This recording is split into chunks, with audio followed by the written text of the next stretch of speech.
demand that companies comply with the law. Harris County now joining the growing list of plaintiffs suing Watson Grinding.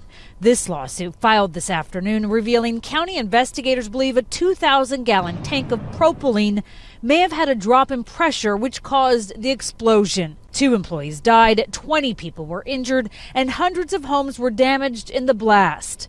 The county is asking for a list of all chemicals on site and says Watson has yet to self-report the pollutants released from the explosion. They're asking a court to step in. The primary focus is to make sure that the facility doesn't reopen again unless it's safe.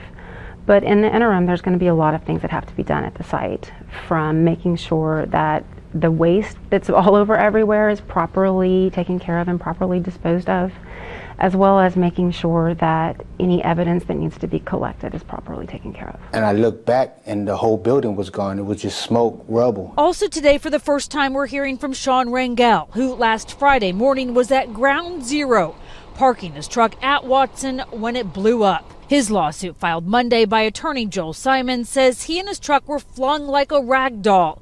Sky Eye captured it afterwards. Rangel's left eye was injured, his last image before the explosion. His friend Frankie Flores, also a Watson employee, in the doorway right before he died. They have to be responsible for what they have done. I mean, for what's happened to me, what happened to my friends, they have to be responsible.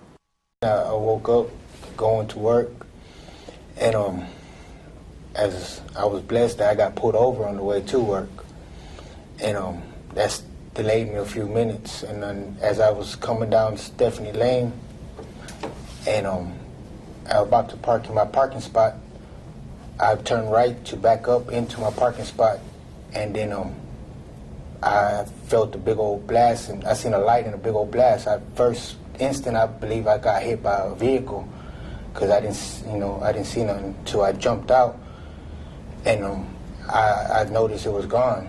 On the way there, I was like maybe 50 yards away. I seen my friend Frankie at the door, and when I got out the truck, I knew he wasn't there no more. You said that you thought you got hit. What happened, or like, at that point? I felt my truck move. I felt a big old pressure, and all my windows gone. I seen a big old light. So I was thinking it was a speeding truck or something. And then what happened after that? God was with me. I was able to get out the truck, and I looked back, and the whole building was gone. It was just smoke, rubble. And at that point, I knew my friend Frankie, he wasn't there.